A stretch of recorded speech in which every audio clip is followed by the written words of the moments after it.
5 ವರ್ಷ ನನ್ನದೇ ಸರ್ಕಾರ, ಯಾರಿಗೆ ಸಂದೇಶ, ಆಯ್ಕೆಗಳು ಏನು ಉಳಿದಿಲ್ಲ, ಏನಿದರ ಅರ್ಥ, ನಾಯಕತ್ವ ಬದಲಾವಣೆ ಸುತ್ತಲೂ ಎಲ್ಲವೂ ನಿಗೂಢ.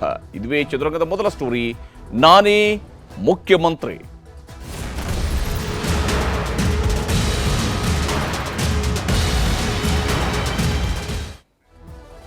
ನಂದಿ ಬೆಟ್ಟದ ತಪ್ಪಲಿನಲ್ಲಿರುವಂತಹ ಭೋಗನಂದೀಶ್ವರ ಸನ್ನಿಧಿಯಲ್ಲಿ ಸಿದ್ದರಾಮಯ್ಯನವರು ಆಡಿರ್ತಕ್ಕಂತಹ ಮಾತು ಬಹಳ ಮಹತ್ವವನ್ನು ಪಡ್ಕೊಂಡಿದೆ. ಯಾಕಂದರೆ ಸಿದ್ದರಾಮಯ್ಯನವರು ಇವತ್ತು ಹೇಳಿರ್ತಕ್ಕಂತಹ ಮಾತು ಮತ್ತು ತನ್ನ ಕುರ್ಚಿಯ ಗ್ಯಾರಂಟಿಯನ್ನು ತಾನೇ ಕೊಟ್ಟಿದ್ದಾರೆ, ತನ್ನ ಅವಧಿಯ ಗ್ಯಾರಂಟಿಯನ್ನು ತಾನೇ ಹೇಳಿಕೊಂಡಿದ್ದಾರೆ.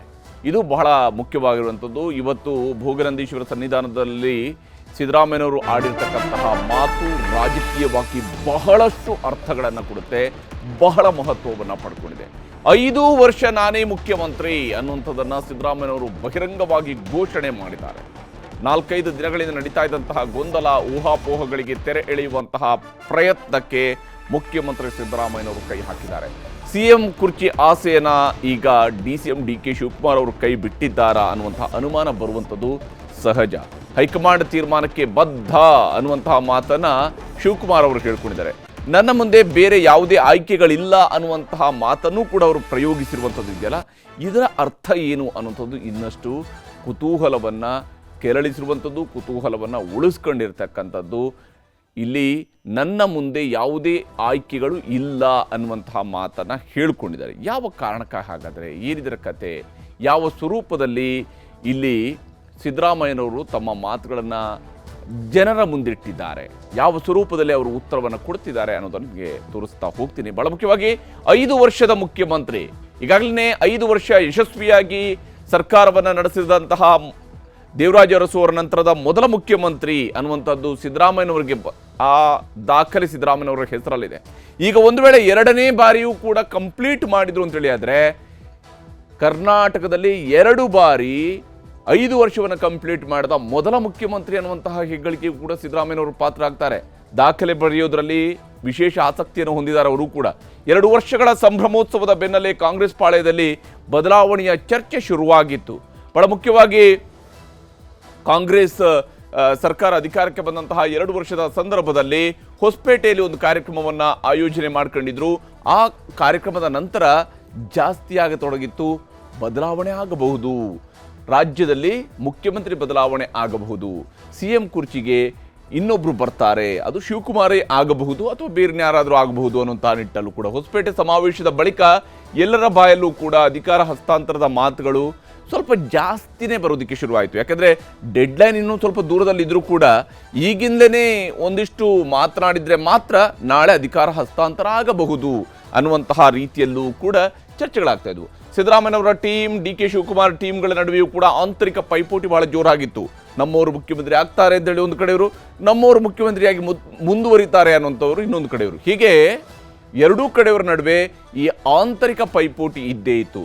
ಸಿದ್ದರಾಮಯ್ಯ ಮತ್ತು DK ಶಿವಕುಮಾರ್ ಅವರ ಪರವಾಗಿ ಆಪ್ತರಿಂದ ಬಹಿರಂಗ ಹೇಳಿಕೆಗಳು ಬರೋದಕ್ಕೆ ಶುರುವಾಗಿದ್ವು. ಅದು ಕೂಡ ಇತ್ತೀಚೆಗಂತೂ ದಿನಕ್ಕೊಬ್ಬರಂತೆ ಮಾತನಾಡ್ತಾ ಇದ್ರು. ಒಬ್ಬರು ಹೇಳ್ತಾರೆ ಸೆಪ್ಟೆಂಬರ್ ಕ್ರಾಂತಿ ಅಂತೇಳಿ, ಮತ್ತೊಬ್ಬರು ಹೇಳ್ತಾರೆ ಅವರೇನೋ ಅದೃಷ್ಟದ ಮುಖ್ಯಮಂತ್ರಿ ಅಂತ ಹೇಳಿ. ಈ ರೀತಿಯಾದಂತಹ ಮಾತುಗಳು ಮತ್ತು ಶಿವಕುಮಾರ್ ಅವರು ಮುಖ್ಯಮಂತ್ರಿ ಆಗಬೇಕು, ಅವರಿಗೆ ಅವಕಾಶ ಕೊಡಬೇಕು, ಈ ಟ್ರಿಪ್ನಲ್ಲೇ ಆಗಬೇಕು, ಮುಂದಿನ ಟ್ರಿಪ್ಗೆ ಕಾಯಕ್ಕಾಗಲ್ಲ, ಮುಂದಿನ ಟ್ರಿಪ್ ಅಂದರೆ ಏನು ಬಸ್ ಟ್ರಿಪ್ ಅಲ್ಲ, ಈ ಟ್ರಿಪ್ಪಲ್ಲೇ ಆಗಬೇಕು ಅನ್ನುವ ಧಾಟಿಯಲ್ಲಿ ಮಾತಾಡಿದ್ದು ಕೂಡ ಆಗಿದೆ. ಗೊಂದಲ ಗೋಜಲುಗಳಿಗೆ ಬ್ರೇಕ್ ಹಾಕೋದಕ್ಕೆ ಹೈಕಮಾಂಡ್ನ ಯತ್ನಗಳು ಕೂಡ ವಿಫಲವಾಗಿವೆ, ಅದರಲ್ಲಿ ಯಾವುದೇ ಅನುಮಾನಗಳಿಲ್ಲ. ಕಾಂಗ್ರೆಸ್ ಹೈಕಮಾಂಡ್ ಹೇಳ್ತಾ ಇರುವಂತಹ ಯಾರೂ ಬಹಿರಂಗ ಹೇಳಿಕೆ ಕೊಡಬಾರದು ಅನ್ನುವಂತಹ ಮಾತುಗಳನ್ನು ಕಾಂಗ್ರೆಸ್ನ ಯಾವೊಬ್ಬ ನಾಯಕರು ಕೂಡ ಲೆಕ್ಕಕ್ಕೆ ಇಟ್ಕೊಂಡಂಗೆ ಕಾಣ್ತಾ ಇಲ್ಲ. ಯಾಕಂದರೆ ಅವರವರು ಅವರದ್ದೇ ಧಾಟಿಯಲ್ಲಿ ಮಾತನಾಡ್ತಾ ಇದ್ದಾರೆ, ಯಾರು ಏನು ಬೇಕಾದ್ರೂ ಹೇಳ್ಬೋದು ಅನ್ನೋಂತಹ ರೀತಿಯಲ್ಲಿ 6 4ಗಳನ್ನು ಬಾರಿಸೋದರಲ್ಲಿ ಬ್ಯುಸಿ ಆಗಿದ್ದಾರೆ.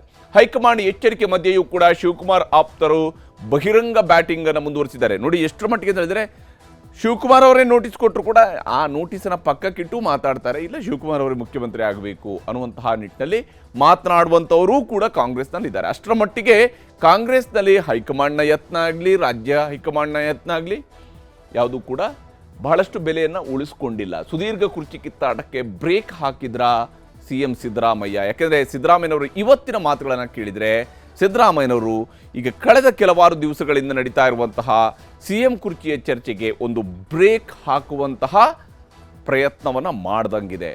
ಸಿದ್ದರಾಮಯ್ಯನವರು ಯಾವ ಸಂದರ್ಭದಲ್ಲಿ ಯಾವ ಸಂದೇಶವನ್ನು ಹೇಗೆ ಕೊಡಬಲ್ಲರು ಅನ್ನುವಂಥದ್ದನ್ನು ನಾವು ಹಿಂದೆಯೂ ಕೂಡ ನೋಡಿದ್ದೀವಿ. ನನಗೆ ಕಿರುಕುಳ ಕೊಟ್ಟರೆ ಇಡೀ ರಾಜ್ಯ ಸುಮ್ಮನಿರೋದಿಲ್ಲ ಅನ್ನುವಂತಹ ಧಾಟಿಯಲ್ಲೂ ಕೂಡ ಹಿಂದೆ ಮಾತನಾಡಿದ್ದು ಇತ್ತು. 5 ವರ್ಷ ನಾನೇ CM ಆಗಿರ್ತೇನೆ ಅನ್ನುವಂತಹ ಸಂದೇಶವನ್ನು ಸಿದ್ದರಾಮಯ್ಯನವರು ರವಾನಿಸಿದ್ದಾರೆ. ಈ ಮೂಲಕ ನನ್ನನ್ನು ಅಲುಗಾಡಿಸೋದಕ್ಕೆ ಸಾಧ್ಯ ಇಲ್ಲ, ನನ್ನ ಆಡಳಿತ ಇದ್ದೇ ಇರುತ್ತೆ ಅನ್ನುವ ಸಂದೇಶವನ್ನು ಸಿದ್ದರಾಮಯ್ಯನವರು ಕೊಟ್ಟಿದ್ದಾರೆ. 5 ವರ್ಷ ನಾನೇ ಮುಖ್ಯಮಂತ್ರಿ ಆಗಿರ್ತೇನೆ ಅನ್ನುವಂತಹ ಸಂದೇಶವನ್ನು ಸಿದ್ದರಾಮಯ್ಯನವರು ಕೊಟ್ಟಿದ್ದಾರೆ. ಅಷ್ಟರ ಮಟ್ಟಿಗೆ ಅವರಿಗೆ ತಾನು ಮುಖ್ಯಮಂತ್ರಿಯಾಗಿ ಮುಂದುವರಿಯುವಂಥದ್ದು ನಿಶ್ಚಿತ ಅನ್ನುವಂತಹ ವಿಶ್ವಾಸ ಸಿದ್ದರಾಮಯ್ಯನವರಲ್ಲಿ ಇರುವಂಗೆ ಕಾಣ್ತಾ ಇದೆ. ಸಿದ್ದರಾಮಯ್ಯನವರ ಮಾತು ನಿಮಗೆ ತೋರಿಸ್ತೀನಿ. ಸರ್ 5 ವರ್ಷ ನೀವೇ CM ಆಗಿರ್ತೀರಾ ಸರ್? 5 ವರ್ಷ ನೀವೇ CM ಆಗಿರ್ತೀರಾ ಸರ್? ನೀವು ತಾವು 5 ವರ್ಷ CM ಆಗಿರ್ತೀರಿ? ಹೌದು, ನಾನೇ. ಈಗ ಬಿಜೆಪಿ ನವೆಂಬರ್ಗೆ ಬದಲಾವಣೆ ಆಗುತ್ತೆ ಅಂತ ಹೇಳ್ತಾ ಇದಾರೆ ಸರ್. ಯಾರು? ಬಿಜೆಪಿ ಅವರು JDS ಅವರು ಸರ್. ಅವರು ನಮ್ಮ ಹೈಕಮಾಂಡ್. ಅಶೋಕ್ ಅವ್ರು ಹೇಳ್ತಾ ಇದಾರೆ ಎಲ್ಲ ಕಡೆ. ನಮ್ಮ ಹೈಕಮಾಂಡ್ ಏನ್ರಿ ಅವರು? Ashoka is a BJP man, Vijendra is a BJP man ಅಲ್ವಾ? ಹೀಗೆ ನಾನೇ ಮುಖ್ಯಮಂತ್ರಿ ಏನು ಅನುಮಾನನಾ ಅನ್ನುವಂತಹ ಪ್ರಶ್ನೆಯನ್ನು ಎಸೆಯೋದ್ರ ಮೂಲಕವಾಗಿ ಸಿದ್ದರಾಮಯ್ಯನವರು ತಾನು ಕುರ್ಚಿಯಲ್ಲಿ ಮುಂದುವರಿತೀನಿ ಅನ್ನುವಂತಹ ವಿಶ್ವಾಸವನ್ನು ವ್ಯಕ್ತಪಡಿಸಿದ್ದಾರೆ, ಬಹಿರಂಗವಾಗಿ ಹೇಳ್ಕೊಂಡಿದ್ದಾರೆ. ಹೌದು, ನಾನೇ ಮುಖ್ಯಮಂತ್ರಿ ಅನ್ನೋದನ್ನು ಹೇಳಿದ್ದಾರೆ. ಅವರೇನು ಉಳಿದವ್ರು ಯಾರ್ಯಾರು ಕೇಳ್ತಾರೆ ಅವ್ರು ಯಾರು ಕೂಡ ನಮ್ಮ ಹೈಕಮಾಂಡ್ ಅಲ್ಲ ಅನ್ನುವಂಥ ರೀತಿಯಲ್ಲಿ ಮಾತನಾಡಿದರೆ. ಆದರೆ ಶಿವಕುಮಾರ್ ಅವರು ಹೇಳಿರ್ತಕ್ಕಂತಹ ಮಾತು ಇದಕ್ಕಿಂತ ಜಾಸ್ತಿ ಮಹತ್ವವನ್ನು ಪಡ್ಕೊಳ್ತಾ ಇದೆ. ಯಾಕಂದರೆ CM ಕುರ್ಚಿ ಆಸೆಯನ್ನು ಶಿವಕುಮಾರ್ ಅವರೇನಾದರೂ ಇದ್ದಕ್ಕಿದ್ದಂಗೆ ಕೈ ಬಿಟ್ಬಿಟ್ರಾ ಅಂಥೇಳಿ. ಯಾಕಂದರೆ ಶಿವಕುಮಾರ್ ಅವರು ಮುಖ್ಯಮಂತ್ರಿ ರೇಸ್ನಲ್ಲಿ ಮುಂಚೂಣಿಯಲ್ಲಿರುವಂತಹ ನಾಯಕ ಮತ್ತು ಅವರ ಶ್ರಮ, ಅವರ ಪರಿಶ್ರಮ, ಅವರು ಪಕ್ಷವನ್ನು ಕಟ್ಟಿದಂಥ ರೀತಿ, ಪಕ್ಷ ಅಧಿಕಾರಕ್ಕೆ ಬಂದಿರುವಂತಹ ಸಂದರ್ಭ, ಈ ಕಾರಣಕ್ಕಾಗಿ ಅದರ ಪ್ರತಿಫಲವನ್ನು ತಾನು ತೆಗೆದುಕೊಳ್ಳಬೇಕು ಅನ್ನುವಂಥ ಸಹಜ ಆಸೆ ಅವರಿಗೆ ಇದ್ದೇ ಇದೆ. ಹೀಗಾಗಿ ಅವರು ಈಗ ಮುಖ್ಯಮಂತ್ರಿ ಆಸೆ ಇಟ್ಕೊಂಡಿದ್ದಂಥವರು ಇದ್ದಕ್ಕಿದ್ದಂಗೆ ಅದನ್ನು ಬಿಟ್ಬಿಟ್ರಾ ಅಂತೇಳಿ. ಯಾಕಂದರೆ 5 ವರ್ಷ ನಾನೇ CM ಅಂತ ಇದ್ದಂತೆಯೇ ಶಿವಕುಮಾರ್ ಅವರ ವರಸೆ ಸ್ವಲ್ಪ ಮಟ್ಟಿಗೆ ಬದಲಾದಂಗೆ ಕಾಣ್ತಾ ಇದೆ. ಅವರು ಆಡ್ತಿರ್ತಕ್ಕಂತಹ ಮಾತಿನ ಶೈಲಿ ಬದಲಾಗಿದೆ. ಸಿದ್ದರಾಮಯ್ಯ ನಮ್ಮ ಲೀಡರ್, ನಾವೆಲ್ಲರೂ ಸಪೋರ್ಟ್ ಮಾಡಬೇಕು ಅನ್ನುವಂತಹ ಮಾತನ್ನು ಶಿವಕುಮಾರ್ ಅವರು ಹೇಳ್ತಾ ಇದ್ದಾರೆ. ನಮ್ಮ ಲೀಡರ್ ಸಿದ್ದರಾಮಯ್ಯನವರು, ನಾವೆಲ್ಲರೂ ಕೂಡ ಅವರಿಗೆ ಸಪೋರ್ಟ್ ಮಾಡಬೇಕು, ಅವರ ಬೆಂಬಲಕ್ಕೆ ನಿಲ್ಲಬೇಕು ಅನ್ನುವಂತಹ ಮಾತನ್ನು ಹೇಳಿದ್ದಾರೆ. ಅಧಿಕಾರ ಹಸ್ತಾಂತರದ ಬಗ್ಗೆ ಯಾರೂ ಕೂಡ ಹೇಳಿಕೆ ಕೊಡಬಾರ್ದು ಅನ್ನುವಂತಹ ತಾಕೀತನ್ನು ಮಾಡಿದ್ದಾರೆ. ಪಕ್ಷದಲ್ಲಿರುವಂಥ ಯಾರೊಬ್ಬರು ಕೂಡ ಅಧಿಕಾರ ಹಸ್ತಾಂತರದ ಬಗ್ಗೆ ಮಾತನಾಡಬಾರ್ದು ಅನ್ನುವಂತಹ ತಾಕೀತನ್ನು ಶಿವಕುಮಾರ್ ಅವರು ಮಾಡಿದ್ದಾರೆ. ಶಿವಕುಮಾರ್ ಅವರು ಮಾತನ್ನು ನಿಮಗೆ ತೋರಿಸ್ತೀನಿ. ಸರ್, ಇಕ್ಬಾಲ್ ಅನ್ಸರ್ ಅವರು ನೋಟಿಫಿಕೇಶನ್ ಮಾಡಿದ್ದೀರಲ್ಲ, ಅವ್ರಿಗೂ ನೋಟಿಸ್ ಕೊಡ್ತೀನಿ, ಬೇರೆಯವ್ರಿಗೆ ನೋಟಿಸ್ ಕೊಡಲೇಬೇಕಾಗ್ತದೆ. Discipline important. ನಾನು ಯಾರಿಗೂ ಅವ್ರಿಗೆ ನನ್ನ ಹೆಸರು ಹೇಳಿ ನನ್ನ CM ಮಾಡಿ ಅವೆಲ್ಲ ಅವಶ್ಯಕತೆ ಇಲ್ಲ. ಈಗ CM ಮುಖ್ಯಮಂತ್ರಿ ಬೇಕಾದ್ರೆ ಬೇರೆ ವಾಪಸ್ ಅವ್ರು ಹೇಳೋದು DK ಅವರು ಪಕ್ಷಕ್ಕೆ ಕಷ್ಟಪಟ್ಟಿದ್ದಾರೆ, ಅವರು ಆಗ್ಬೇಕು. ನನ್ನಂತವ್ರು 100 ಜನ ಕಷ್ಟಪಟ್ಟಿದ್ದಾರೆ, ನಾನು ಒಬ್ಬರೇ ಪಟ್ಟಿದ್ದೇನೆ. 1000 ಜನ, ಲಕ್ಷಾಂತರ ಜನ ಕಾರ್ಯಕರ್ತರು ಕಷ್ಟಪಟ್ಟಿದ್ದಾರೆ. ಫಸ್ಟ್ ಅವ್ರ ಬಗ್ಗೆ ನಾವು ಹೇಳ್ಕೊಂಡು I had to stand by him, I support him, and I don't have any objection to it. Whatever the party high command tells and whatever he desires, it will be fulfilled. ಇದು ಶಿವಕುಮಾರ್ ಅವರು ಹೇಳ್ತಾ ಇರುವಂತಹ ಮಾತು. ಅಂದರೆ ನನಗೆ ಈ ವಿಚಾರದಲ್ಲಿ ಬೇರೆನೇನಿದೆ, ನಾನು ಅವರ ಜೊತೆಗಿರಬೇಕು, ಅವರ ಬೆಂಬಲಕ್ಕೆ ನಿಲ್ಲಬೇಕು ಅನ್ನುವಂತಹ ಮಾತುಗಳನ್ನು ಶಿವಕುಮಾರ್ ಅವರು ಹೇಳಿದ್ದಾರೆ. ಈ ಮೂಲಕ ಪಕ್ಷದ ಒಳಗಡೆ ನಡೀತಾ ಇರುವಂತಹ ಬೆಳವಣಿಗೆಗೆ ಸಂಬಂಧಪಟ್ಟಂತೆ ನಡೀತಾ ಇರುವಂತಹ ಅಂಶಗಳನ್ನು ನೋಡ್ತಾ ಹೋದಾಗ ಸಿದ್ದರಾಮಯ್ಯನವರ ಟೀಮ್ ಮತ್ತು ಶಿವಕುಮಾರ್ ಅವರ ಆಪ್ತರು ಯಾವ ರೀತಿಯಾದಂತಹ ಮಾತುಗಳು ಮತ್ತು ತಮ್ಮ ನಾಯಕರ ಪರವಾಗಿ ಅವರು ವಹಿಸ್ತಾ ಇರುವಂತಹ ವಕಾಲತ್ತು ಎಂಥದ್ದು, ಅವರು ಹಾಕ್ತಾ ಇರುವಂತಹ ವಕಾಲತ್ತು ಎಂಥದ್ದು ಅನ್ನೋದನ್ನು ನೋಡಬೇಕು. ಸಿದ್ದರಾಮಯ್ಯನವರ ಬೆಂಬಲಿಗರು ಹೇಳ್ಕೊಳ್ಳುವಂಥದ್ದು ಸಿದ್ದರಾಮಯ್ಯ ಬದಲಾವಣೆಯನ್ನು ಮಾಡಬಾರ್ದು, ಅದರ ಬದಲಾವಣೆ ಆಗಬಾರ್ದು. Siddaramaiah one of the most popular leader, ಕಾಂಗ್ರೆಸ್ನಲ್ಲಿ ಅತ್ಯಂತ ಜನಪ್ರಿಯ ನಾಯಕ ಮತ್ತು ಮಾಸ್ ಲೀಡರ್ ಆಗಿರುವಂಥವರು ಸಿದ್ದರಾಮಯ್ಯ. ಹೀಗಾಗಿ ಅವರನ್ನು ಬದಲಾವಣೆ ಮಾಡಬಾರದು ಅಂತ ಹೇಳಿ. ಆದರೆ ಉತ್ತಮವಾಗಿ ಪಕ್ಷ ಸಂಘಟನೆಯನ್ನು ಮಾಡಿದ್ದಾರೆ ಶಿವಕುಮಾರ್ ಅವರು ಅನ್ನುವಂಥದ್ದು ಅವರ ಆಪ್ತರ ವಿಚಾರ. ಯಾಕಂದರೆ ಪಕ್ಷವನ್ನು ಅಧಿಕಾರಕ್ಕೆ ತರುವಂಥದ್ರಲ್ಲಿ ಪಕ್ಷದ ರಾಜ್ಯಾಧ್ಯಕ್ಷರಾಗಿ ಅವರು ಬಹಳ ದೊಡ್ಡ ಕೆಲಸವನ್ನು ಮಾಡಿದ್ದಾರೆ. ಮತ್ತು ಹಿಂದಿನ ಅವಧಿಗಳಿಗೆ ಹೋಲಿಕೆ ಮಾಡಿದಾಗ ಕಾಂಗ್ರೆಸ್ ಮೆಜಾರಿಟಿಗೆ ಬಂದಿರೋಂಥ ಮಾತ್ರ ಅಲ್ಲ, ಬಹಳ ದೊಡ್ಡದಾದಂಥ ಮೆಜಾರಿಟಿಯನ್ನು ದಾಖಲಿಸ್ಕೊಂಡಿರುವಂಥದ್ದು ಕೂಡ ಶಿವಕುಮಾರ್ ಅವರ ಅಧ್ಯಕ್ಷತೆಯಲ್ಲಿ ಅನ್ನುವಂಥದ್ದು ಅವರ ಬೆಂಬಲಿಗರ ವಾದ. ಸಿದ್ದರಾಮಯ್ಯನವರು ಬದಲಿಸಿದರೆ ಸರ್ಕಾರಕ್ಕೆ ಕಂಟಕ ಎದುರಾಗಬಹುದು, ಸರ್ಕಾರದ ಅಸ್ತಿತ್ವಕ್ಕೇನೆ ಕಂಟಕ ಎದುರಾಗಬಹುದು ಒಂದು ವೇಳೆ ಸಿದ್ದರಾಮಯ್ಯನವ್ರನ್ನ ಅಧಿಕಾರದಿಂದ ಕೆಳಗಿಳಿಸಿದ್ರೆ ಅಥವಾ ಬದಲಿಸಿದ್ರೆ ಅನ್ನುವಂತಹ ಅಸಮಾಧಾನವನ್ನ, ಬೇಸರವನ್ನ ಅಥವಾ ಸಿಟ್ಟನ್ನ ಸಿದ್ದರಾಮಯ್ಯನವರ ಬೆಂಬಲಿಗರು ಹೊರಹಾಕ್ತಾರೆ. ಆದರೆ ಶಿವಕುಮಾರ್ ಅವರ ಪರವಾಗಿರುವಂಥವ್ರು ಹೇಳ್ತಾರೆ, ಪಕ್ಷಕ್ಕೆ ಹೆಚ್ಚು ಸೀಟು ಬರೋದಕ್ಕೆ ಶ್ರಮ ಪಟ್ಟಿದ್ದಕ್ಕೆ ಪ್ರತಿಫಲ ಬೇಕು. ಶಿವಕುಮಾರ್ ಅವರು ಕಷ್ಟಪಟ್ಟಿದ್ದಾರೆ, ಅದಕ್ಕೆ ಫಲ ಸಿಗಬೇಕು, ಆ ಪ್ರತಿಫಲ ಸಿಗಬೇಕು ಶಿವಕುಮಾರ್ ಅವರಿಗೆ ಅಂತೇಳಿ. ಇನ್ನು ಅಹಿಂದ ವರ್ಗ ತಿರುಗು ಬೀಳುವ ಸಾಧ್ಯತೆ ಇದೆ. ಯಾಕಂದರೆ ಬಹಳ ದೊಡ್ಡ ಗುರಾಣಿ ಸಿದ್ದರಾಮಯ್ಯನವ್ರಿಗೆ ಇರುವಂಥದ್ದು ಅಹಿಂದ ವರ್ಗಗಳು. ಆಗಲೇ ನಾನು ಹೇಳ್ದಂಗೆ ಅವರು ರಾಜ್ಯದ ದೊಡ್ಡ ಮಾಸ್ ಲೀಡರ್ ಅನ್ನೋದರಲ್ಲಿ ಯಾವುದೇ ಅನುಮಾನ ಇಲ್ಲ. ಅದರಲ್ಲಿ ಆ ಮಾಸ್ ಲೀಡರ್ಗಿರುವಂತಹ ಅತಿ ದೊಡ್ಡದಾದಂತಹ ರಕ್ಷಾ ಕವಚ ಅಂತ ಹೇಳಿದರೆ ಅದು ಅಹಿಂದ ವರ್ಗಗಳು. ಅಹಿಂದ ವರ್ಗಗಳು ಸಿದ್ದರಾಮಯ್ಯನವರ ಬೆನ್ನಿಗೆ ನಿಂತಿದ್ದಾವೆ ಅಂತ ಹೇಳಿ. ಆದರೆ ಅವಕಾಶ ಕೊಟ್ಟರೆ ಮತ್ತೆ ಪಕ್ಷ ಅಧಿಕಾರಕ್ಕೆ ಬರಬಹುದು ಅನ್ನುವಂಥದ್ದನ್ನ ಡಿ ಕೆ ಶಿವಕುಮಾರ್ ಆಪ್ತರು ಹೇಳ್ತಾ ಇದ್ದಾರೆ. ಒಂದು ವೇಳೆ ಶಿವಕುಮಾರ್ ಅವರಿಗೆ ನೀವು ಅವಕಾಶ ಮಾಡಿಕೊಟ್ರಿ ಅಂತೇಳಿ ಆದರೆ ಶಿವಕುಮಾರ್ ಅವರು ಪಕ್ಷವನ್ನ, ಕಾಂಗ್ರೆಸ್ಸನ್ನ ಇನ್ನೊಂದು ಬಾರಿ ಅಧಿಕಾರದ ಗದ್ದುಗೆಯಲ್ಲಿ ಕೂರಿಸ್ತಾರೆ ಅನ್ನುವಂಥ ವಿಶ್ವಾಸದಲ್ಲಿ ಇದ್ದಾರೆ. ಇನ್ನು ಸಮರ್ಥವಾಗಿ ಆಡಳಿತವನ್ನ ಸಿದ್ದರಾಮಯ್ಯನವರು ನಡೆಸ್ತಾ ಇದ್ದಾರೆ. ಯಾವುದೇ ಕಾರಣಗಳಿಲ್ಲ ಅವರನ್ನ ಸಿಎಂ ಸ್ಥಾನದಿಂದ ಕೆಳಗಿಳಿಸೋದಕ್ಕೆ, ಯಾವುದೇ ಕಾರಣಗಳಿಲ್ಲ. ಅವರು ಬಹಳ ಸಮರ್ಥವಾಗಿ ಸರ್ಕಾರವನ್ನ ನಡೆಸ್ತಾ ಇದ್ದಾರೆ ಅನ್ನುವಂಥದ್ದು ಸಿದ್ದರಾಮಯ್ಯನವರ ಆಪ್ತರು ಹೇಳ್ತಾ ಇರುವಂತಹ ಮಾತಾದರೆ, ಶಿವಕುಮಾರ್ ಅವರ ಆಪ್ತರ ಪ್ರಕಾರ ಪಕ್ಷ ಸಂಘಟನೆ ಹಾಗೂ ಸರ್ಕಾರ ಇವೆರಡೂ ಕೂಡ ಮತ್ತಷ್ಟು ಗಟ್ಟಿಯಾಗಬೇಕು ಅಂತೇಳಿ ಆದರೆ, ಮತ್ತಷ್ಟು ಸಮರ್ಥವಾಗಿರಬೇಕು ಅಂತೇಳಿ ಆದರೆ, ಮತ್ತಷ್ಟು ಜನಪ್ರಿಯತೆಯನ್ನು ಗಳಿಸ್ಕೊಳ್ಬೇಕು ಅಂತೇಳಿ ಆದರೆ ಅದು ಶಿವಕುಮಾರ್ ಅವರಿಗೆ ಅಧಿಕಾರ ಸಿಗಬೇಕು, ಶಿವಕುಮಾರ್ ಅವರನ್ನ ಮುಖ್ಯಮಂತ್ರಿ ಮಾಡಬೇಕು ಅನ್ನುವಂತಹ ಡಿಮ್ಯಾಂಡ್ ಆ ಕಡೆಯಿಂದ ಬರ್ತಾ ಇದೆ.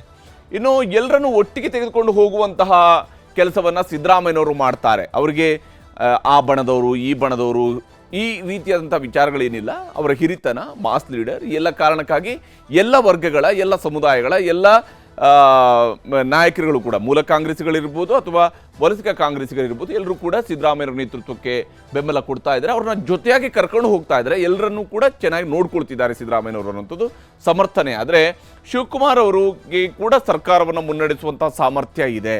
ಒಮ್ಮೆ ಅವರು ಮುಖ್ಯಮಂತ್ರಿ ಆದರು ಅಂತ ಹೇಳಿದರೆ ಎಲ್ಲರೂ ಕೂಡ ವಿಶ್ವಾಸ ಇಟ್ಕೊಂಡು ಅವರು ಕೂಡ ಮುನ್ನಡೆಸಬಲ್ಲರು ಅನ್ನುವಂತಹ ವಿಶ್ವಾಸವನ್ನು ಶಿವಕುಮಾರ್ ಅವರ ಆಪ್ತ ವರ್ಗ ವ್ಯಕ್ತಪಡಿಸ್ತಾ ಇದೆ. ಹೀಗೆ ಎರಡೂ ಕಡೆಯಲ್ಲೂ ಕೂಡ ಸಮಬಲದ ಮಾತುಗಳು, ಏಟಿಗೆ ಎದುರೇಟು ಅನ್ನುವಂತಹ ರೀತಿಯಲ್ಲಿ ಮಾತುಗಳು ಹೊರಬರ್ತಾ ಇದ್ದಾವೆ. ಹಾಗಾದರೆ ಇವರ ಸಮರ್ಥಕರು ಏನೇನು ಹೇಳ್ಕೊಳ್ತಿದ್ದಾರೆ ಅನ್ನೋದು ನಿಮಗೆ ತೋರಿಸ್ತೀನಿ. ಈಗ ನಿನ್ನೆ ಪಕ್ಷದ ಅಧ್ಯಕ್ಷರು, ನಮ್ಮ ಉಪಮುಖ್ಯಮಂತ್ರಿಗಳು ಶಿವಕುಮಾರ್ ಅವರು ಹೇಳಿದ್ದಾರೆ, ಪಕ್ಷದಲ್ಲಿ ಯಾವುದೇ ರೀತಿಯ ಗೊಂದಲ ಇಲ್ಲ ಅಂತೇಳಿ.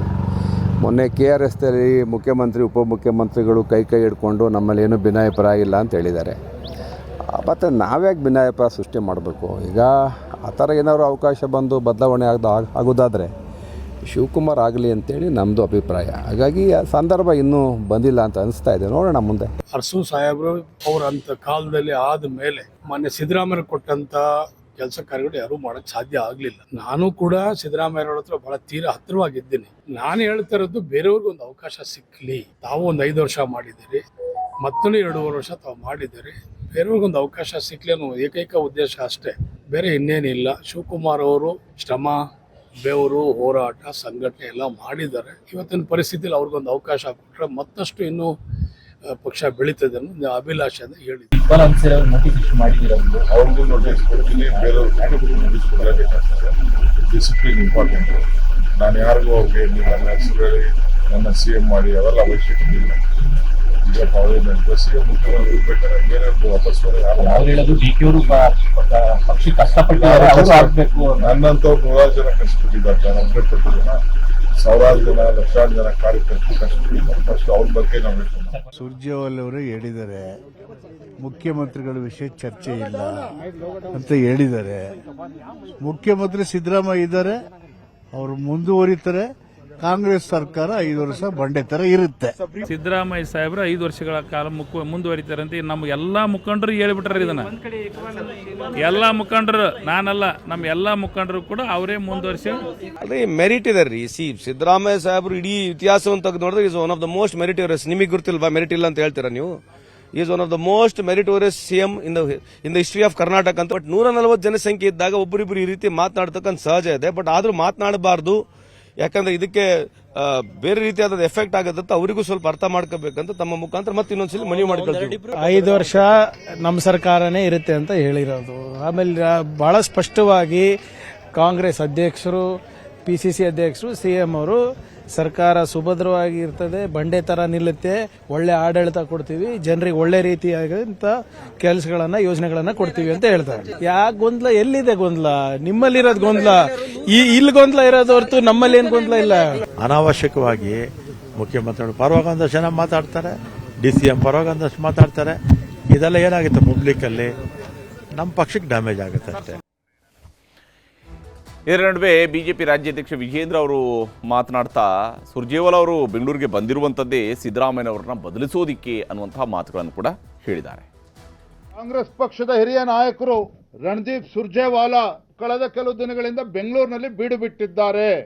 ಸುರ್ಜೇವಾಲಾ ಅವರು ಶಾಸಕರ ಅಭಿಪ್ರಾಯವನ್ನ ಪಡೆದುಕೊಂಡು ಮುಖ್ಯಮಂತ್ರಿ ಗಾದಿಯಿಂದ ಸಿದ್ದರಾಮಯ್ಯನವರು ಹೇಗೆ ಇಳಿಸಬೇಕು ಅದಕ್ಕೆ ಭೂಮಿಕೆಯನ್ನ ಸಜ್ಜು ಮಾಡೋದಕ್ಕೋಸ್ಕರ ಅವ್ರು ಬಂದಿಲ್ಲಿ ಕುಳಿತಿದ್ದಾರೆ.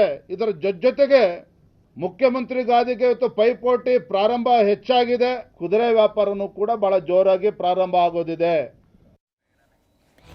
ಹೀಗೆ ಇಲ್ಲಿ ಮುಖ್ಯಮಂತ್ರಿ ವಿಚಾರಕ್ಕೆ ಸಂಬಂಧಪಟ್ಟಂತೆ ನಾನೇ CM ಅನ್ನೋದನ್ನು ಸಿದ್ದರಾಮಯ್ಯನವರು ಕೇಳಿಕೊಂಡ್ರು ಕೂಡ ಇಲ್ಲ, ಅವರದ್ದು 5 ವರ್ಷದ ಸರ್ಕಾರ ಅಂತ ಹೇಳ್ತಿದ್ರೆ ಅವರೇ CM ಹೌದು ಅಲ್ಲೋ ಅನ್ನೋದ್ರ ಬಗ್ಗೆ ಮುಂದೆ ಗೊತ್ತಾಗುತ್ತೆ ಅನ್ನುವಂತಹ ಧಾಟಿಯಲ್ಲಿ ಕಾಂಗ್ರೆಸ್ನಲ್ಲಿ ಮಾತನಾಡುವಂಥವ್ರು ಕೂಡ ಇದ್ದಾರೆ. ಒಂದಷ್ಟು ಜನ ಎಚ್ಚರಿಕೆಯ ಮಾತುಗಳನ್ನು ಹೇಳ್ತಿದ್ರೆ, ಮತ್ತೊಂದಷ್ಟು ಜನ ಯಾರ ಪರವಾಗಿ ನಿಲ್ಲಬೇಕು ಅನ್ನೋದ್ರ ಬಗ್ಗೆ ಈಗಲೇ ಲೆಕ್ಕಾಚಾರ ಹಾಕಿ ಮಾತನಾಡ್ತಾ ಇರುವಂಥದ್ದು ಕೂಡ ವಿಶೇಷ. ಆದರೆ ಸದ್ಯಕ್ಕೆ CM ಗೊಂದಲ ಅದಕ್ಕೆ ಬ್ರೇಕ್ ಹಾಕುವ ಪ್ರಯತ್ನ ಮಾಡ್ತಾ ಇದ್ದಾರೆ ಹೊರತು ಪರಿಹರಿಸುವಂತಹ ಪ್ರಯತ್ನ ಆಗುವಂಗೆ ಕಾಣ್ತಾ ಇಲ್ಲ. ಎರಡನೇ ಸುದ್ದಿ ಕಡೆಗೆ ಹೋಗೋಣ. ಹೃದಯಾಘಾತಕ್ಕೆ ಕೋವಿಡ್ ವ್ಯಾಕ್ಸಿನ್ ಕಾರಣ ಅಲ್ಲ, ರಾಜಕೀಯ ಚಟುವಟಿಕೆಗೆ ಜಟಾಪಟಿಗೆ ಬ್ರೇಕ್ ಹಾಕಿದ ತಜ್ಞರ ವರದಿ. ಲಸಿಕೆ ಅನುಮಾನಕ್ಕೆ ಕಡೆಗೂ ಬಿತ್ತು ಬ್ರೇಕ್. ಇದುವೇ ಚದುರಂಗದ ಎರಡನೇ ಸ್ಟೋರಿ, ಲಸಿಕೆ ಕದನ.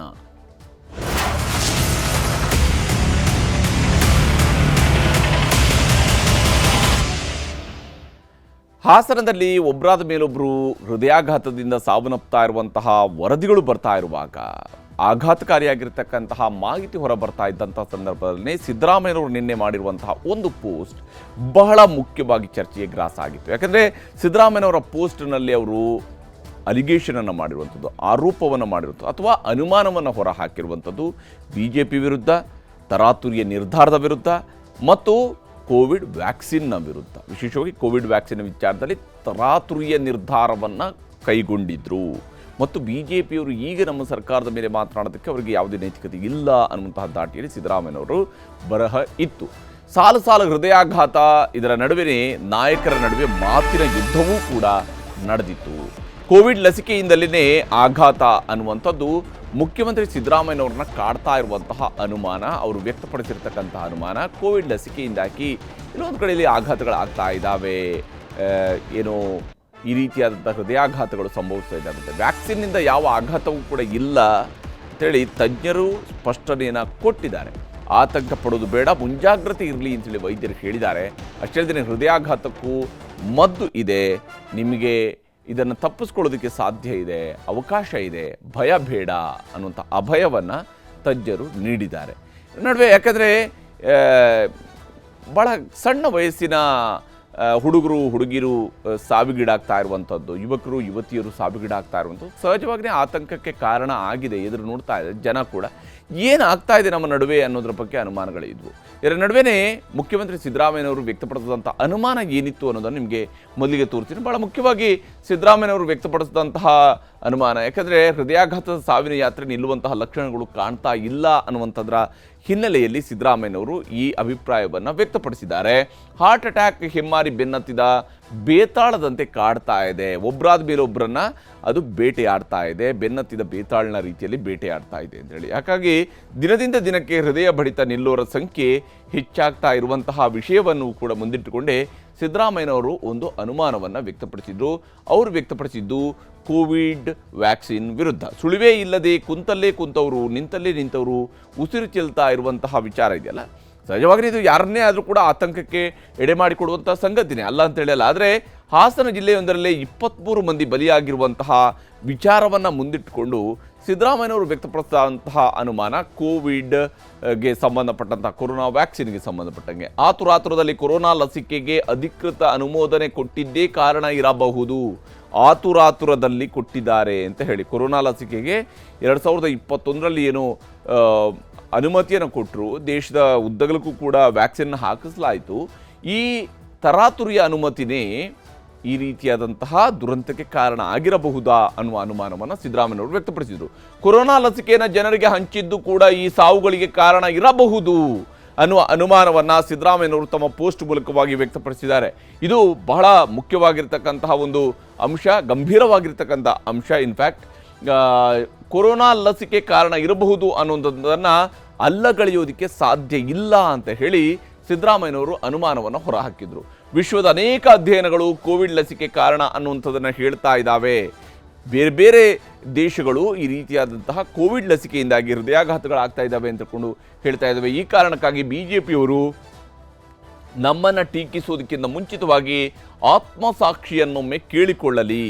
ಅವರು ಈಗ ಸಾವಿನ ಸರಣಿ ಜಾಸ್ತಿ ಆಗ್ತಾ ಇರೋದಕ್ಕೆ ನಮ್ಮನ್ನು ಟೀಕಿಸೋ ಬದಲಿಗೆ ಅವರ ಆತ್ಮಸಾಕ್ಷಿಯನ್ನು ಅವರು ಕೇಳಿಕೊಳ್ಳಿ ಅಂತೇಳಿ ಸಿದ್ದರಾಮಯ್ಯನವರು ಹೇಳಿದರು. ಮತ್ತು ಕೋವಿಡ್ ಲಸಿಕೆ ಮೇಲೆಯೇ ಅನುಮಾನವನ್ನು ಸಿದ್ದರಾಮಯ್ಯನವರು ವ್ಯಕ್ತಪಡಿಸಿದರು. ಕೋವಿಡ್ ಲಸಿಕೆಯಿಂದಾಗಿ ಹಿಂಗೇನಾದರೂ ಆಗ್ತಾ ಇದೆಯಾ ಅನ್ನುವಂಥ ಅನುಮಾನವನ್ನು ಸಿದ್ದರಾಮಯ್ಯನವರು ವ್ಯಕ್ತಪಡಿಸಿದರು. ಯಾವಾಗ ಸಿದ್ದರಾಮಯ್ಯ ಇಂಥದ್ದೊಂದು ಅನುಮಾನವನ್ನು ಹೊರಹಾಕಿದ್ರು, ಆಗ ICMR ಬಹಳ ಬೇಗನೆ ಒಂದು ರಿಯಾಕ್ಷನನ್ನು ಕೊಟ್ಟಿದೆ. ಅದು ತನ್ನ ಸ್ಪಷ್ಟನೆಯನ್ನು ನೀಡಿದೆ. ಕೋವಿಡ್ ಲಸಿಕೆ ಇದಕ್ಕೆ ಕಾರಣ ಅಲ್ಲ ಅಂತ ಹೇಳಿ ICMR ಹೇಳ್ತಾ ಇದೆ. ಹೃದಯಾಘಾತಕ್ಕೂ ಕೋವಿಡ್ ಲಸಿಕೆಗೂ ಯಾವುದೇ ರೀತಿಯಾದಂತಹ ಸಂಬಂಧ ಇಲ್ಲ ಅನ್ನುವಂಥದ್ದು ICMR ನೀಡ್ತಾ ಇರುವಂತಹ ಸ್ಪಷ್ಟನೆ. ಕೋವಿಡ್ ಲಸಿಕೆ ಕಾರಣಕ್ಕೆ ಹೃದಯಾಘಾತದಿಂದ ಸಾವನ್ನಪ್ತಾ ಇಲ್ಲ. ಹೃದಯಾಘಾತದ ಸಾವಿಗೆ ಕಾರಣಗಳು ಬೇರೆ ಇದ್ದಾವೆ, ಕೋವಿಡ್ ಲಸಿಕೆಗೂ ಅದಕ್ಕೂ ಸಂಬಂಧ ಇಲ್ಲ ಅನ್ನುವಂಥದ್ದು ಇವರ ವಾದ. ಮತ್ತು ICMR ಹಾಗೂ ಏಮ್ಸ್ ಸಂಶೋಧನಾ ವರದಿಯಲ್ಲೂ ಕೂಡ ಇದು ಬಹಿರಂಗ ಆಗಿದೆ ಅನ್ನೋದನ್ನು ICMR ಹೇಳಿಕೊಂಡಿದೆ. ಇದಕ್ಕೆ ಸಂಬಂಧಪಟ್ಟಂಥ ಅಧ್ಯಯನಗಳನ್ನು ನಡೆಸಲಾಗಿದೆ. ಕೋವಿಡ್ ಲಸಿಕೆಗೂ ಹೃದಯಾಘಾತಕ್ಕೂ ಲಿಂಕ್ ಮಾಡಬಾರದು ಅನ್ನುವಂತಹ ವಿನಂತಿಯನ್ನು ICMR ಮಾಡಿಕೊಂಡಿದೆ. ಅಷ್ಟೇ ಅಲ್ಲದೆ ಜೀವನ ಶೈಲಿ ಹಾಗೂ ಆಹಾರ ಪದ್ಧತಿ ಹೃದಯಾಘಾತಗಳಿಗೆ ಕಾರಣ ಆಗಿರಬಹುದು. ಆಯಾ ವ್ಯಕ್ತಿಗಳ ಜೀವನ ಶೈಲಿ ಮತ್ತು ಅವರ ಆಹಾರ ಪದ್ಧತಿಯು ಕೂಡ ಹೃದಯಾಘಾತಗಳಿಗೆ ಕಾರಣ ಆಗಿರ್ಬೋದು. ಕೆಲ ಕಾಯಿಲೆಗಳ ಕಾರಣಕ್ಕೂ ಕೂಡ ಹೃದಯಾಘಾತಗಳು ಆಗ್ತವೆ. ಅಂದರೆ ಆಲ್ರೆಡಿ ಅವರು ಕೋಮಾರ್ಬಿಡ್ ಇದ್ರೂ ಕೂಡ ಹೃದಯಾಘಾತಗಳು ಸಂಭವಿಸುವಂತಹ ಸಾಧ್ಯತೆ ಇರುತ್ತೆ. ಹೃದಯಾಘಾತದ ಬಗ್ಗೆ ಭಯ ಬೇಡ, ಎಚ್ಚರ ಇರಲಿ. ಭಯ ಬೇಡ, ಆದರೆ ಜಾಗೃತಿ ಇರಲಿ ಅನ್ನುವಂತಹ ಸಂದೇಶವನ್ನು ICMRನವರು ನೀಡಿದ್ದಾರೆ. ಈ ಮೂಲಕ ಹೃದಯಾಘಾತದ ಬಗ್ಗೆ ಭಯ ಬೇಕಾಗಿಲ್ಲ, ಎಚ್ಚರವಿರಲಿ ಅನ್ನುವಂತಹ ಸಂದೇಶವನ್ನು ಅವರು ಕೊಟ್ಟಿದ್ದಾರೆ. ಈ ವಿಚಾರಕ್ಕೆ ಸಂಬಂಧಪಟ್ಟಂತೆ ರಾಜ್ಯದ ಹೆಮ್ಮೆಯ ಜಯದೇವ ಆಸ್ಪತ್ರೆಯು ಕೂಡ ಒಂದಿಷ್ಟು ಸ್ಪಷ್ಟನೆಯನ್ನು ಕೊಟ್ಟಿದೆ. ಅವರು ಕೂಡ ಒಂದು ತನಿಖಾ ವರದಿಯನ್ನು ರೆಡಿ ಮಾಡಿದ್ದಾರೆ. ಕೋವಿಡ್-19 ಲಸಿಕೆಯಿಂದ ಹೃದಯಾಘಾತ ಆಗಿಲ್ಲ ಅನ್ನೋದನ್ನು ಇಲ್ಲೂ ಕೂಡ ಹೇಳಲಾಗ್ತಾ ಇದೆ. ಅಂದರೆ ಜಯದೇವ ಆಸ್ಪತ್ರೆಯವರು ಕೂಡ ಇದೇ ಅಭಿಪ್ರಾಯವನ್ನು ವ್ಯಕ್ತಪಡಿಸಿದ್ದಾರೆ. ಕೋವಿಡ್ ಲಸಿಕೆ ಕಾರಣ ಅಲ್ಲ ಅಂತ ಜಯದೇವ ಆಸ್ಪತ್ರೆ ತಜ್ಞರ ಪ್ರಾಥಮಿಕ ವರದಿ ಉಲ್ಲೇಖ ಮಾಡಿದೆ. ಸರ್ಕಾರ ಹೇಳಿದಂತೆಯೇ ಕಳೆದ ಫೆಬ್ರವರಿ ತಿಂಗಳಿನಿಂದಲೇ ಈ ಕೋವಿಡ್ ಲಸಿಕೆಯ ಸಾಧಕ ಬಾಧಕಗಳ ಬಗ್ಗೆ ಅಧ್ಯಯನವನ್ನು ನಡೆಸಲಾಗ್ತಾ ಇದೆ. ಆದರೆ ಜಯದೇವ ಆಸ್ಪತ್ರೆಯವರು ಹೇಳ್ತಾ ಇರೋಂಥದ್ದು ಈಗ ಸಂಭವಿಸಿರುವಂಥ ಸಾವುಗಳಿಗೆ ಸಂಬಂಧಪಟ್ಟಂತೆ ಅವರು ಹೇಳ್ತಿದ್ದಾರೆ, ಅತಿಯಾದ ತೂಕ, ಧೂಮಪಾನ, ಫಾಸ್ಟ್ ಫುಡ್ ಮತ್ತು ಜೀವನ ಶೈಲಿ ಇವುಗಳು ಈ ರೀತಿಯಂಥ ಹೃದಯಾಘಾತಗಳಿಗೆ ಕಾರಣ ಆಗ್ತಾ ಇದ್ದಾವೆ. ಅತಿಯಾದ ತೂಕ, ಧೂಮಪಾನ, ಅನುವಂಶೀಯತೆಯೂ ಕೂಡ ಹೃದಯಾಘಾತಕ್ಕೆ ಕಾರಣ ಆಗಿರಬಹುದು ಅಂತೇಳಿ. ಅಂದರೆ ಅವರ ಮನೆಯಲ್ಲಿ ಯಾರಾದರೂ ಅಪ್ಪ, ಅಮ್ಮ, ಅಜ್ಜ, ಅಜ್ಜಿ ಈ ರೀತಿಯಾಗಿ ಯಾರಾದರೂ ಹೃದಯಾಘಾತಕ್ಕೆ ಬಲಿಯಾಗಿದ್ದರೆ ಆ ಅನುವಂಶೀಯತೆಯು ಕೂಡ ಹೃದಯ ಸಂಬಂಧಿತವಾದಂತಹ ಕಾಯಿಲೆಗಳಿಗೆ ಕಾರಣ ಆಗಿರಬಹುದು ಅಂತಲೂ ಕೂಡ ರಾಜ್ಯದ ಜಯದೇವ ಆಸ್ಪತ್ರೆಯವರು ಈ ರೀತಿಯಂಥ ಒಂದು ವರದಿಯನ್ನು ಕೊಟ್ಟಿದ್ದಾರೆ. ಈ ವಿಚಾರಕ್ಕೆ ಸಂಬಂಧಪಟ್ಟಂತೆ ಜಯದೇವ ಆಸ್ಪತ್ರೆಯ ನಿರ್ದೇಶಕರು ಮಾತನಾಡಿದ್ದಾರೆ. ಡಾಕ್ಟರ್ ರವೀಂದ್ರನಾಥ್ ಅವರು, ಅವರ ಮಾತನ್ನು ತೋರಿಸ್ತೀನಿ. ಪ್ರಪಂಚದಲ್ಲಿ ಸಹ ಈಗ ನಾವೇನು ವೈಜ್ಞಾನಿಕ ನಿಯತಕಾಲಿಕೆಗಳಲ್ಲಿ ಜರ್ನಲ್ಸ್ನಲ್ಲಿ ಸಹ ಏನಿದೆ ವ್ಯಾಕ್ಸಿನ್ಗೂ ಅದಕ್ಕೂ ಸಂಬಂಧ ಬಹಳ ಕಡಿಮೆ ಅಂತಾರೆ. ಈಗ ನಾವು mRNA ವ್ಯಾಕ್ಸಿನ್ ಅಂತ ಏನು ಹೊರದೇಶಗಳಲ್ಲಿ ತಗೊಳ್ತಾ ಇದ್ದರು, ಅದರಲ್ಲಿ ಸಹ 1 ಲಕ್ಷ ಜನರು ಏನಾದರೂ ಲಸಿಕೆ ತಗೊಂಡ್ರೆ ಅದರಲ್ಲಿ ಒಬ್ಬರಿಗೆ ಇಬ್ಬರಿಗೆ ಬರುತ್ತೆ ಅಂತ. ಅಂದರೆ ಸ್ಟ್ಯಾಟಿಸ್ಟಿಕಲಿ ಅಷ್ಟೊಂದು ಇಂಪಾರ್ಟೆಂಟ್ ಏನಿಲ್ಲ ಅನ್ನೋಂಥ ಲಸಿಕೆಯಿಂದ ಹೃದಯಾಘಾತ ಆಗೋ ಸಾಧ್ಯತೆಗಳು ತೀರಾ ಕಡಿಮೆ. ಹೀಗೆ ತಜ್ಞ ವೈದ್ಯರು ಈ ರೀತಿಯ ಅಭಿಪ್ರಾಯವನ್ನು ವ್ಯಕ್ತಪಡಿಸಿದರೆ BJP ರಾಜ್ಯಾಧ್ಯಕ್ಷ ವಿಜೇಂದ್ರ ಅವರು ಕೂಡ ನೀವು ಈ ರೀತಿಯಾದಂತಹ ಹೇಳಿಕೆಯನ್ನು ಕೊಡುವಂಥದ್ದು ಬೇಜವಾಬ್ದಾರಿಯದ್ದು ಅಂತೇಳಿ ಸಿದ್ದರಾಮಯ್ಯನವರ ವಿರುದ್ಧ ವಾಗ್ದಾಳಿ ನಡೆಸಿದ್ದಾರೆ. ಸರಣಿ ಸಾವಿಗೆ ಕೋವಿಡ್ ಲಸಿಕೆಯ ಕಾರಣ, ಇದು ಮುಖ್ಯಮಂತ್ರಿಗಳ ಶಂಕೆ. ಏನ್ ಮಾಡಕ್ ಹೊರಟಿದ್ದಾರೆ ಸಿದ್ದರಾಮಯ್ಯ ರಾಜ್ಯದ ಮುಖ್ಯಮಂತ್ರಿಗಳು? ಏನು ಕೋವಿಡ್ ಲಸಿಕೆ ಪ್ರಧಾನಮಂತ್ರಿಗಳು ಅಥವಾ ಕೇಂದ್ರ ಸರ್ಕಾರ ಬರೀ ಹಾಸನ ಜಿಲ್ಲೆಯವ್ರಿಗಷ್ಟೇ ಕೊಟ್ಟಿದ್ರು? ಹಾಗಾದ್ರೆ ಕೋವಿಡ್ ಲಸಿಕೆ ಹಾಸನ ಜಿಲ್ಲೆನಲ್ಲಿ 35-40 ಜನ ಇನ್ನು ಪ್ರಾಣ ಕಳೆದುಕೊಂಡಿದ್ದಾರೆ ಹಾರ್ಟ್ ಅಟ್ಯಾಕ್ ಇಂದ. ಏನು ಹಾಸನ ಜಿಲ್ಲೆಗಷ್ಟೇ ಕೋವಿಡ್ ಲಸಿಕೆನ ನೀಡಿದ್ದಾರೆ ಹಾಗಾದ್ರೆ ಕೇಂದ್ರ ಸರ್ಕಾರ? ಇಡೀ ದೇಶದಲ್ಲಿ 80 ಕೋಟಿಗೂ ಹೆಚ್ಚು ಜನರಿಗೆ ಕೋವಿಡ್ ಲಸಿಕೆಯನ್ನ ನೀಡಿದ್ದಾರೆ. ಹೀಗೆ ಕೋವಿಡ್ ಲಸಿಕೆ ಸುತ್ತಲೂ ಕೂಡ ಆರೋಪ ಪ್ರತ್ಯಾರೋಪಗಳು ಬರ್ತಾ ಇರುವಂಥದ್ದು ನಿಜಕ್ಕೂ ಕೂಡ ವಿಪರ್ಯಾಸ. ಆದರೆ ಯಾವುದೇ ವಿಚಾರಗಳಿರ್ಬೋದು, ಇದರಲ್ಲಿ ಅನುಮಾನಕ್ಕಿಂತ ಹೆಚ್ಚಾಗಿ ನಿಜಕ್ಕೂ ಏನು ನಡೆದಿದೆ ಅನ್ನುವಂತಹ ಅಧ್ಯಯನ ಬಹಳ ಮುಖ್ಯ ಆಗಬೇಕು. ಹೃದಯಾಘಾತಗಳಿಗೂ ಸಂಬಂಧಪಟ್ಟಂತೆ ಕೂಡ ಅಧ್ಯಯನ ನಡೆದು ಆ ಅಧ್ಯಯನದ ವರದಿಯನ್ನು ಸರ್ಕಾರ ಪರಿಗಣಿಸಬೇಕಾಗಿರುವಂಥದ್ದು ಬಹಳ ಮುಖ್ಯವಾಗಿರುವಂಥದ್ದು. ಇದಾಗಿತ್ತು ಇವತ್ತಿನ ಚದುರಂಗ. ನಮಸ್ಕಾರ.